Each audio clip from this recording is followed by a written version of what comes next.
Wow, that was fast. I wanted a little more time to finish my notes. It looks like I'm becoming Lance Larsen's on-call, quasi-official, undercompensated introducer. I did try to persuade Jackie to introduce Lance today with a full barrage of spousal irony, but she and Lance outvoted me. So with apologies to any who've already heard two previous versions of this introduction, are Monroe and Shirley here? Oh, good. They're not here. I'll do it again. Once more into the narrow breach the introducer is allowed.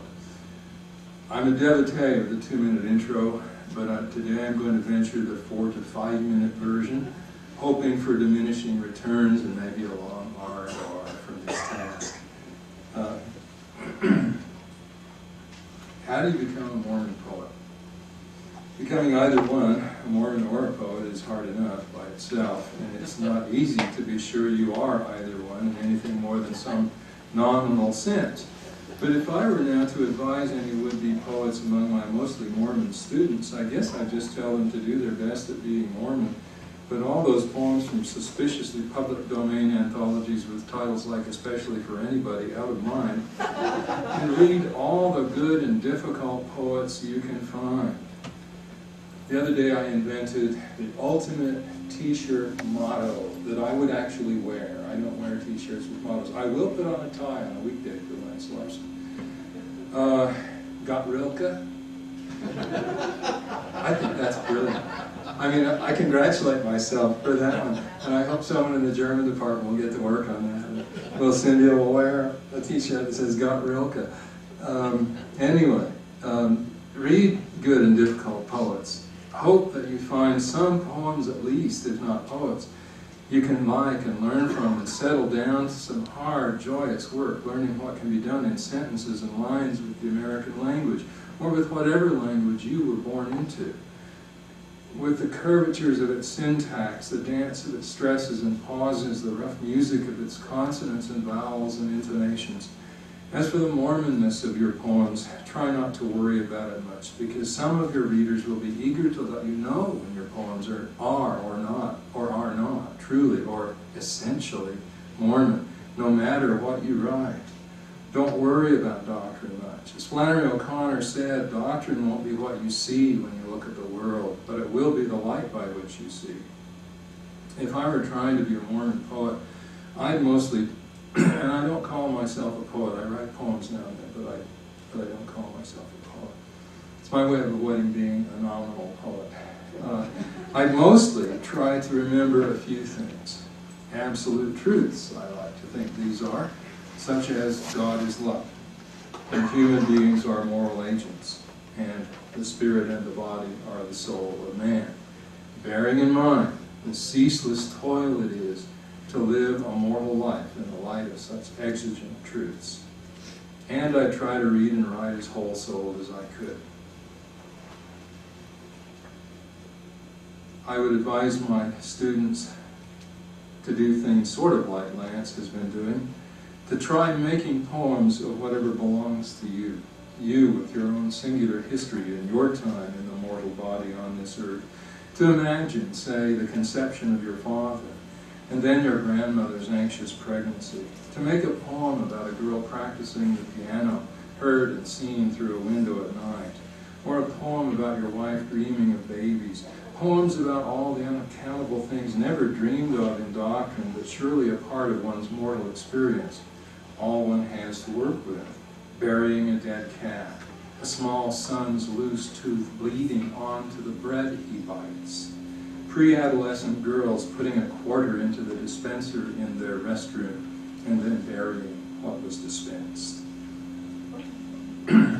Warming your wife's refrigerated milk in the microwave to feed the baby.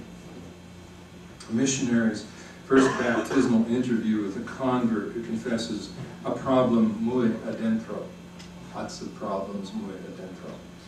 Pink ink on green paper. You really have to say that phrase aloud to know it.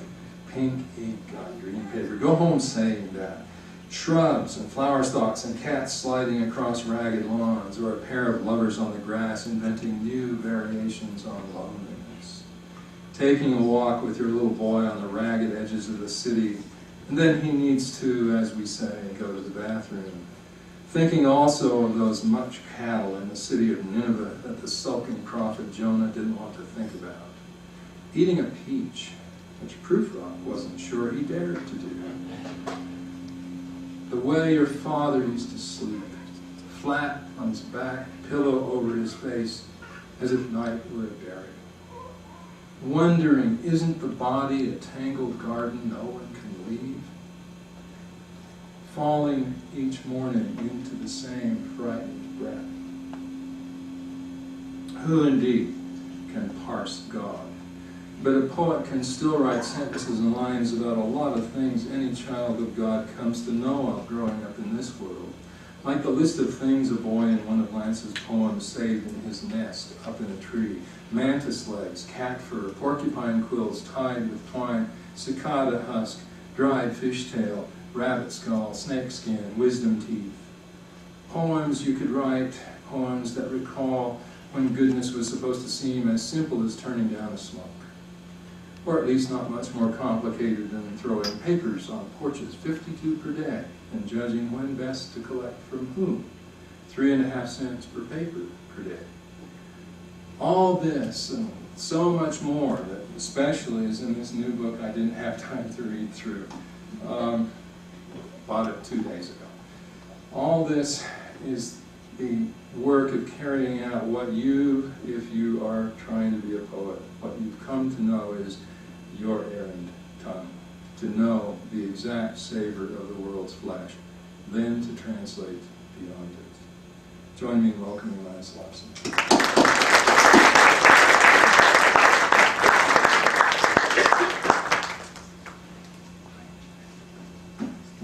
Thank you, Bruce. That was an eloquent and generous introduction. Always a risk being introduced by someone like Bruce. As an undergraduate, there were at least 2 pivotal moments in my decision to become a poet, I guess. Decision. It was luck, maybe bad luck, but the second was taking a poetry class my very last semester from Leslie Norris. And up until then I had read poetry but not really written very much.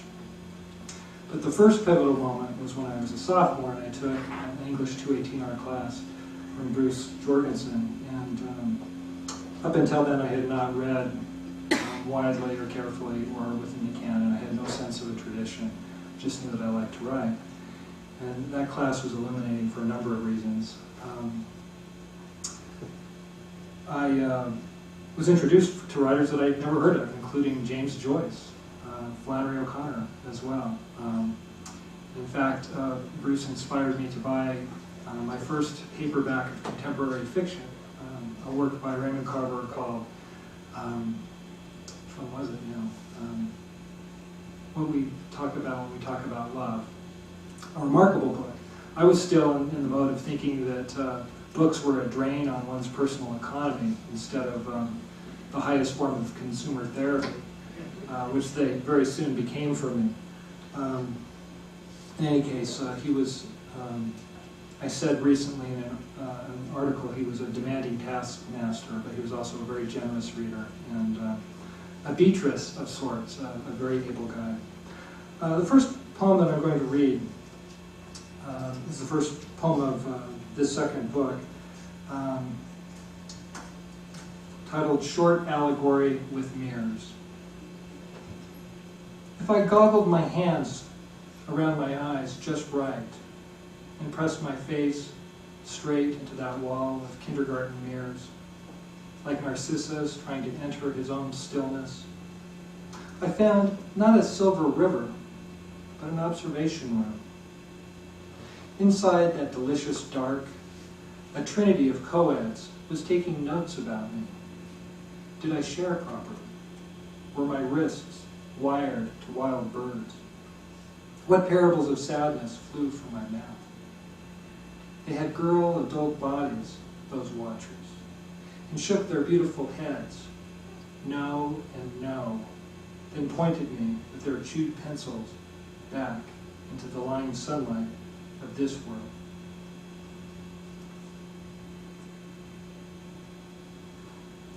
The epigraph is probably worth reading too. This is Emily Dickinson. I think I first encountered it as a graduate student, then lost it for a number of years, then couldn't find it again. Turned out it was in one of her letters, though it sounds like one of her poems. We both believe and disbelieve 100 times an hour, which keeps believing nimble.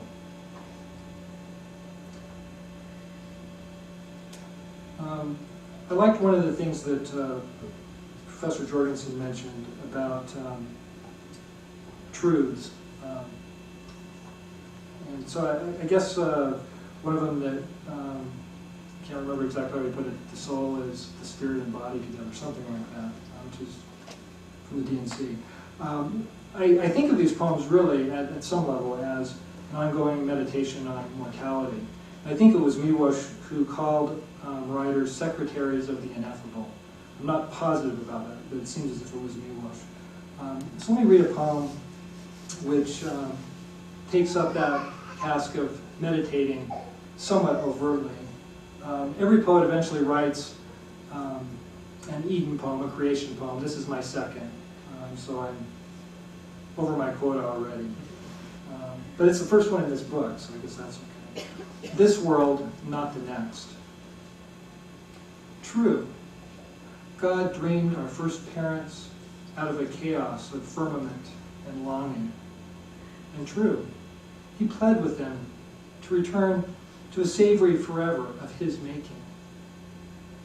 But it was this world, with its tides and machinery of sweet decay, they learned to love.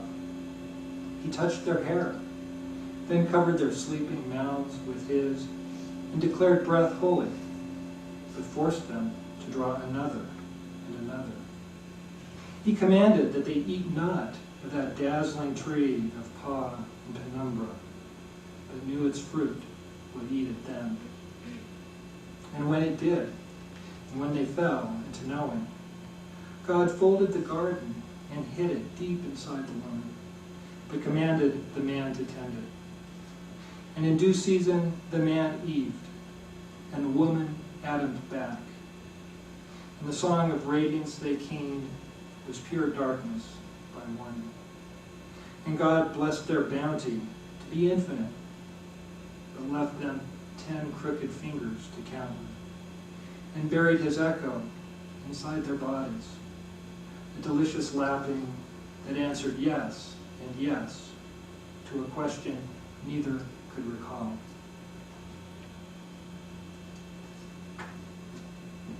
Occasionally, including last Friday when I was visiting Salt Lake High School to talk about poetry, students will ask me, well, what are your poems about? What kind of poetry do you write? And that's the question that I hate to get. I mean, how do you sum that up? There is a poet who has written linked sestinas on Perry Mason. And at those moments when I'm asked that question, I wish I had written those. Because I just said, well, there are sestinas on Perry Mason. It's quite simple. But I can never sum up what I'm doing. So maybe what I'll do is just give you 3 quotes, and this is longer than a 15-second soundbite. And I hope that these quotes will triangulate what I see my project as. The first one came a couple years ago from Philip Levine when he was visiting on campus. Someone said, "Are your poems autobiographical?" And he said, "Why would I want to write about myself if I could write about someone interesting?" First quote. Second one, this is Basho. "In this mortal frame of mine, which is made of 100 bones and 9 orifices, there is something. And this something is called a windswept spirit, for lack of a better name. For it is much like a thin drapery that is torn and swept away at the slightest stir of the wind. This something in me took to writing poetry years ago, merely to amuse itself at first, but finally making it its lifelong business." And then this one, lest I be accused of being too serious, a Zen saying, "After ecstasy, the laundry." Black box. I got interested in this just recently and looked up black box in the dictionary to see when the term was coined. 1945.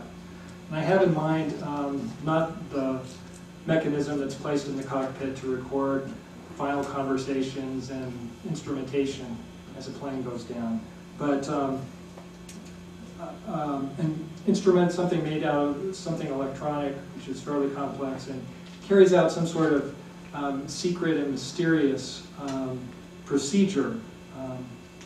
And I've always liked that term. And what I'm trying to do in this poem, in some way, I guess, is assume that there are black boxes all around us. Black box. You enter as a mother on a bus. Exit, a blade of grass. Enter as a shoe shiner. Leave as a fetlock on a draft horse. Or a spider riding that fetlock toward a leaning barn. You become the thing you didn't know you needed. A crow wing left under a tree. A chipped marble a second grader hides in her mouth during reading time. Transformation is not a place. Begin with loose change or a staticky song. Fold in a little rain and end up a boy climbing stairs into a sky on fire.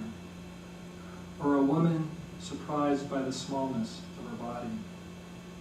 Let weather or a PS be the black box. Or a bus ride. Once you step off, convert the alley of sleeping cats into a path. Learn to walk without moving. Move without mistaking wind for progress. Back home, Poland smolders whether you open the atlas or leave it under the hungry goldfish. You drink, but the water sloshes through you, splashing your bones all the way to the floor. Your task today, grow a new throat. Your task, stare at a lake or gutted car till your sister's eyes stare back. I said black box. I said transformation. I mean questions you crawl through when your life stalls. I have left white space at the end in case you need extra pauses in the middle.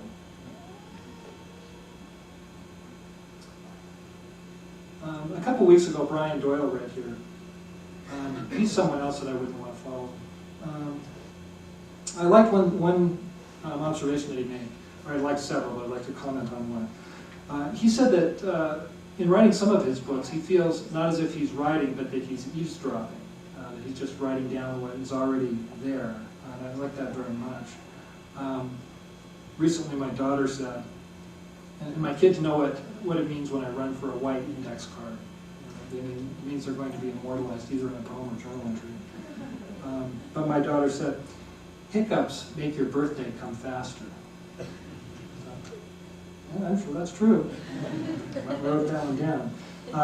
But in keeping with this idea of observing and simply taking in the world, I like what Ezra Pound says. Artists are the antennae of the race. And recently, my wife Jackie was teaching some art classes on campus, raised this issue with students, and she said something to the effect, you definitely wouldn't want to be the thorax, you wouldn't want to be the legs or the mandibles, certainly not the digestive tract. If you're going to be a part of the insect, you should be the antennae, out in front, curious, seeing what's before you. I have a poem in which I feel that wasn't exactly given to me, but it came from observation. I was reminded of this recently as we were going through some old keepsakes of our children. We've sorted them into boxes, deciding what to throw away and what to keep. And we came across some drawings signed by my son Dylan when he was 3 or 4. And he was precocious and started signing quite early. He read earlier than anyone else. But instead of writing D-Y-L-A-N, he signed M-O-J-I. And I asked him about that. I said, so why emoji? And he said, not emoji, Dylan. And he understood the importance of words and letters, but I guess he's Derridian at heart and believes that they mean whatever you want them to mean. And sometimes he would transpose them, so you'd come up with something signed Gmo or Ojim and so forth. what do I need to explain here? There's a reference to the most famous of the Three Stooges, one to a famous Japanese epic, The Tale of Genji, and a reference to a 20th century sculptor named Giacometti. And he's well known for creating elongated figures, quite moving at times. Moji. I like it, this Moji, this pen name, this crayon signifier coined by my 3-year-old, who signs his scribbles like a dyslexic angel. I like it for its mojo, which voodoo scribes breathe in and cranky blues divas belt out. For the way it marries Mo and Genji, as if the Three Stooges had fallen from another weekend pie fight into the plush ritual of a 10th century Japanese court. For the way it burns like Mojave when I say it, but ends with a 3-story eye, a Giacometti stick figure posing as guardian or lighthouse. For the way its 4 letters, sometimes transposed as Gmo or Ojin, float from one crayon hex to the next, anchoring where my son wants them to his name, to crinkled paper, to alien cats with beards, diving into a sleeping green sun.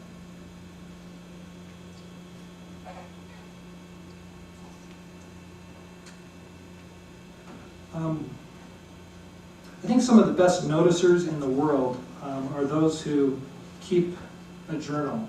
And if I were a more reliable person, I would keep a journal every day. I don't usually do that. But I've made it a goal this year to write every day. I'm not very strict with myself. I don't mind catching up, getting a week behind and catching up. And if I can't remember what happened a certain day, I just go through my books and find a good quote from someone, and I throw that one in for that day. With parentheses, with quotation marks. I'm not lifting it. I'm in October now, and it's mostly complete. If I get really desperate, I suppose I'd be tempted to prophesy and start writing about what happened before it happened. But that hasn't happened yet. But I thought I'd read you an entry to just give you an idea of what I'm trying to do with collage. I've been writing essays as well, and they tend to be in collage form. And I don't have time to read those essays, but I thought I'd read a journal entry. This one is from a week and a half ago, Saturday, and I'll read it in 8 parts so that you can hear the white space, the line breaks. 1. Dream. Gordon B. Hinckley was visiting BYU, part university, part neighborhood, and had requested to make the visit alone, without his usual entourage of bodyguards. For some reason, I was hosting. Every so often he would stumble, and I'd run to help him up, the way you might with a grandparent. He didn't say much. In fact, he didn't say anything. He smiled a lot, demonstrated extreme patience, and carried with him an aura of wisdom and blessedness. "Who was that?" the small group asked after he left. I told them. If we'd known that, we would have come over to shake his hand. 2.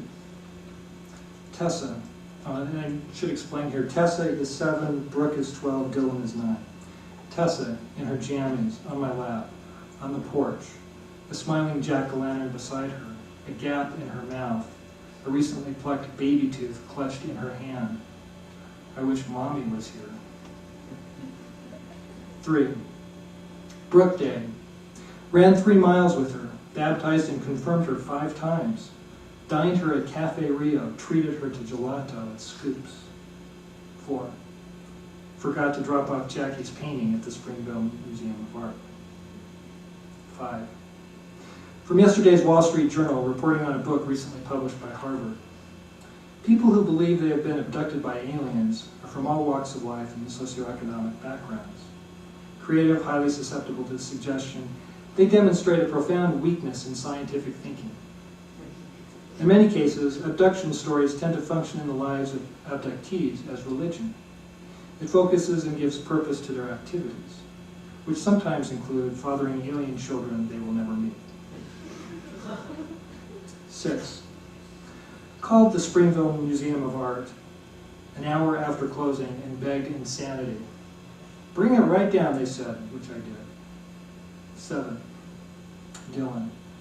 I'm so bored, I feel like I'm already in the grave. 8. Flaubert.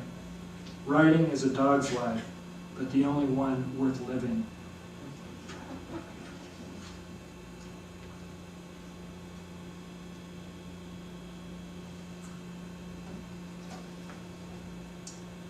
Louise Glick, at the end of one of her poems, says, "We observe the world once in childhood, the rest is memory." I'm very fond of poems that, and essays for that matter, that define. And so I wrote this as a definition poem, though I didn't really think of it that way initially. The word I'm defining, which is also the title, is planaria. Anyone know what planaria is? Raise your hands. Okay. The poem will be ruined for you. It won't work at all. The rest of you have a chance at this. Run for a dictionary if you're the type that needs a definition straight off. But to learn planaria the way my brother did, you'll have to put on lug-soled boots and carry 2 pounds of pig liver to Scrub Oak. You'll have to hike for an hour saying a prayer to the hog that gave up his liver for science. You'll have to hum something bluesy to purge your blood of intention, then whistle off-key to trick lost paths into remembering your feet. Planaria. Take 2 steps for each of his, the backs of his knees opening and closing like baby mouths. Planaria. Kneel down to hook liver to a rusty lure. And again, planaria. Splosh that slippery bundle of blood into a stream. We could have waited, but sometimes it's better to give definitions in science projects room to breathe. Better to unroll sleeping bags, blue as ghosts. Better to feed a fire with tinder, true as stories. When we returned, moon gleamed everywhere. My brother lifted the liver from the stream. Its blackness looked like the blackness of before, but dripping with water. Water and planaria. There, I've said it. An order of related, small, soft-bodied, free-living, turbularian flatworms moving by means of cilia. See what I mean about definitions? Squirmy as leeches, but smaller. Planaria cannot see light. They grow fat on water and blood. With mild shocks, you can race them through a bathtub slalom course. Cut them just right and they will grow an extra head. That's what my brother lowered into a coffee can and snapped the lid over it. He carried that squirming song through the dark. When I couldn't stay warm that night, my brother zipped our sleeping bags together and we fell asleep, counting constellations we could point to but not name. All night, the smell of fire kept oblivion close. All night, to the left of our heads, that coffee can, rock securing its lid, failing to contain the word planaria. I mentioned that everyone has a creation poem. Too many of us have poems about Emily Dickinson, and I'm guilty there as well.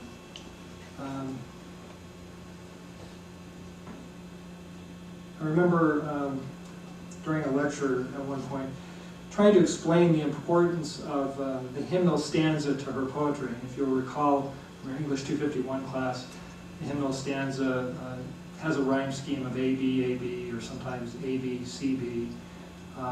Has a fixed meter pattern, tetrameter lines alternating with trimeter lines. So you have 4 stresses, then 3, then 4, then 3. Of course, she picked this up from her Protestant church-going early in her life before she became somewhat of a recluse. So I would explain this to them, and then I'd very proudly say, and you can sing most of her songs to the Yellow Rose of Texas. Well, as I was sharing this bit of wisdom with some students once, a student back shot his hand up and said, you can also sing them to the theme song of Gilligan's Island. And I said, oh yeah, sure you can. And then I tried it. Because I could not stop for death, you kindly stopped for me. The carriage held but just ourselves and immortality. So it's absolutely true. I could go on, I won't. In any case, this poem is titled Allegory with Famous Poet. And it's based on the story, the anecdote, that sometimes she was upstairs in her ivory tower of sorts, she would lower down a tray with sweets on the tray for neighborhood kids, and sometimes they wouldn't get a turnover or a piece of pie but a poem. So this asks the question of what that might have been like. Make no mistake, the tangled beauty the boy hurries through is a garden. Before he can scramble away, before we can encumber him with a cowlick and deformed 11th toe, or pin on him a profile ravaged by early repression, a window opens. Call this rupture a second level in the poem, which makes the garden, with its affluence of clematis and cat dung, a first level. The boy looks up to a searing grammar of whiteness, of which the woman herself is the principal verb.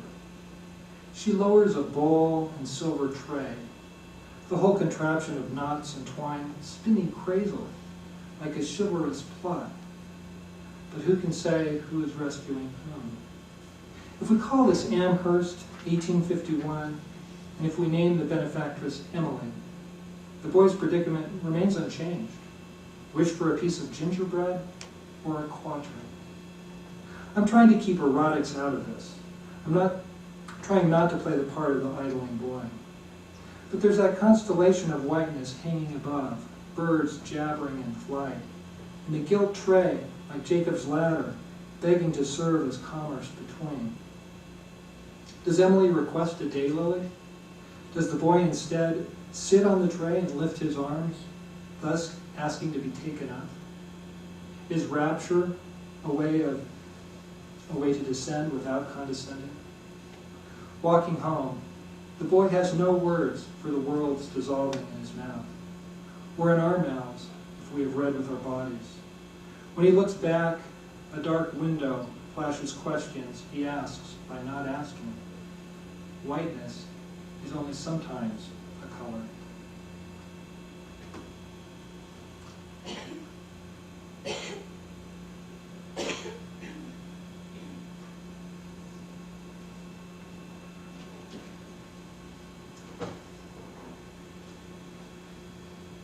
Trust. It was after the pot roast and homemade bread, but before we carried revised maps of kinship to the highway. After my mother explained the dying and dollars behind the family trust, but before the porch lights froze our kids in shouts of "Ollie, Ollie, oxen free." 2 aging parents, 4 adult siblings, and a forsythia blooming at the window. Pleasant enough to drive past once, my mother said, but too damn yellow to look at all morning. 3 months after my father's colonectomy, 2 weeks before more surgery. After the dipsing, which my parents had insisted on, but before we divided the burial plots. Something shifted. A pause between stiff questions and multiple choice evasions. A smell well past spring. A bruised color, this side of final signatures. We tried to sip at it, or cough it away, but it wasn't until my father tossed in a ritual sweatshirt story that we relaxed. The one thing he valued the fall of 1964, a hooded red sweatshirt, which, according to legend, my mother bleached accidentally on purpose to get it out of his closet. Or cut into squares for a PTA quilt, or buried my sister's rabbit in, or donated to needy Eskimos, or in today's yarn, gave away to a pair of Siamese twins on a scavenger hunt, asking for something dead or something red. Faded but comfortable, it hovered over my parents' marriage, like remembered passion, or a sleepy guardian angel, and we rolled our shoulders to feel it. That garment, and pulled the hooded strings and breathed the musty cotton, half rag, half mantle. I'm going to, I was going to just jump to some new poems, but I think I'm going to read one section of an essay that I've been working on. My favorite part of the essay is the title. It's called The Death in Quilting Notebook. And that deserves to be explained, I guess. Not too long ago, Jackie was over at her mother's house. She found in the kitchen a spiral notebook. And she looked at the title and it said Death in Quilting. And so she opened it up and there were a number of quilting patterns that her mother wanted to try out. If you flip the notebook over to the back and open it from the opposite end, there's a list of people that her mother knows that have passed away. And once a week she scours the Syracuse Sentinel online 3,000 miles away and writes down everyone. So that became the title of this piece. It's also an essay about Mormon doctrine, I guess, and miscarriage, a lot of things. But I'll just read one section. And this won't fit in with anything that I've said. So if it does, come tell me afterwards. I'd like to know what those connections are. Passing to the other side. I only played once, behind the junior high at lunch in spring, in the shade of an Austrian black pine, with the brittle smell of sagebrush blowing down from the foothills. When it was my turn, I lay down, rested my arms on my stomach, and waited. 5 girls and 2 boys sat cross-legged around me, holding hands. Vanessa, who had learned the proper steps from her cousins, touched my shoulders. We all closed our eyes. We are here to honor Lance, who has died. Down the hill, I could hear the yells from a contested softball game, and beyond that, the distant wash of highway traffic. He died of a drug overdose, she said. He took too many drugs and went running off a 17th floor balcony. He was sure his wings would catch him. A little snickering, partly because I had never even smoked a cigarette. Then the serious tone returned. We are all sad, she said. Is there anyone who would like to speak in behalf of the departed one? Silence, then one by one the comments. Basketball. He was the fastest boy typer in 9th grade. A good dancer, not afraid to ask you. His hair? It's kind of like a Brillo pad. Then they put their fingers under me and lifted. In that floating, they read my horoscope, cracked open a fortune cookie with my name on it, tapped into a stillness none of us had words for, a moving inside the not moving. At that moment, I knew there was an other side. And the cold and hot of late March rushed over me, as if the weather couldn't make up its mind what chapter came next.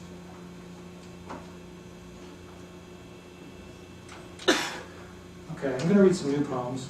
I'm going to start with 3 short ones. By short, I mean anything under 30 lines, but these are actually quite short, under 10 lines. I think in some ways they're the most pleasurable and hardest to write. This one's called On Materialism. Grows out of an experience I had when we were in Rome in May. I went to the Protestant graveyard there, or the non-Catholic cemetery as it's officially called, so that I could pay my respects to Keats, who's buried there. Shelley's buried maybe 30 yards away. And I was surprised to learn that Antonio Gramsci, the great Marxist critic of the early 20th century, is also buried there. So, I think that's all you need to know. On Materialism. At the entrance to the non-Catholic cemetery in Rome, where Keats, his name writ in water, lies like an unrevised ode, and Antonio Gramsci stretches his critique of hegemony into a repose of ashes none will mistake for sleep. Rusty donation boxes await visitors. One box soliciting funds to help maintain quiet dignity for the quiet dead. The other asking in behalf of those that forage here, dream and piss, and sometimes purr here, the wild cats of Rome. Fall. And must it always be greedy dirt, promiscuous dirt? Why not patient or forgiving dirt? Late afternoon, early amnesia. Do not say garden unless you also mean decay. Wherever I look, a wound I can taste, a gentle God refusing to repeat my name. On defining. We might have been refugees from a lost century. In other words, father and daughter. Above us, a cavernous late morning sky, begging to be ruined by awe. What is tumbling water but contemplation on fast forward? Bird leaf, she said, and placed a feather in my hand.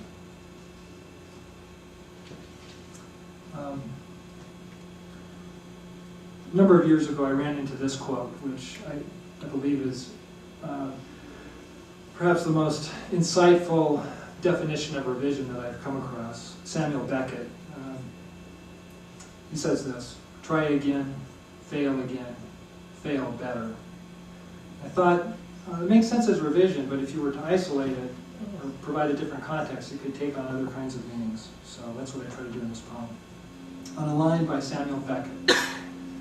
Try again, fail better. Beckett might have been describing another scruffy filling station outside Moab, or this rain trying to wash October clean. Or perhaps the dailiness of marriage, quarrels included. A restroom mirror gets us right, but reversed. What stares back aches like flu. We fuel up, repackage ourselves with naps, but long for geese or jazzy northern lights, to mark a shortcut through this gloom. To live is to revise. Turn on the headlights, love. Let us aim our sadness somewhere new. I take your hand in the almost dark. Inside every there is a here.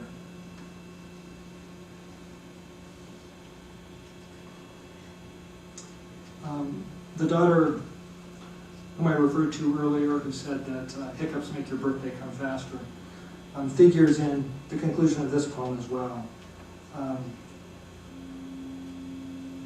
That's all I need to say. The world's lap.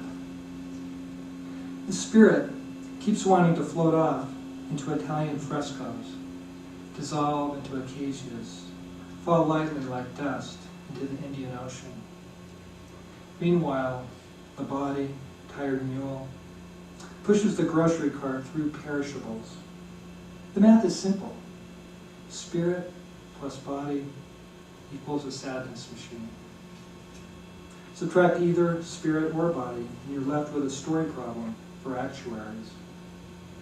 Guillotines make permanent separation a snap. Ditto famines and plagues, ditto waves if you try to cross the ocean without holding fast to a floating object. But how to keep the machine happy? Supply it with live clams and dead outdoors? Dance it through corn mazes in the Midwest? An owner's manual would help. But how does one translate the Upanishads of the clavicle? And where do you add oil in a sadness machine? Once, in a San Jose park on vacation, I asked my daughter, "Where are we?" She looked up at me. My dolly sits on mine lap. I sit on yours lap. You sit on the chair's lap.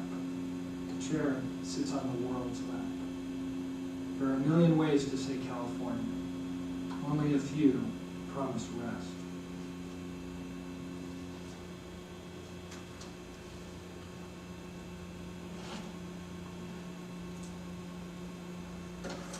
I'll read two more poems. This first one is 14 lines long and has some iambic meter. It's as close as I'll come to a sonnet, I'm afraid. It's titled X. Something dumb in me attempts to spell the death of God as crucifixion. And that's F-I-C-T-I-O-N. Crucifixion. As if the cross were a liar's art. Then I catch myself, delete, supply the necessary X, and spell check, appeased, agrees to look the other way.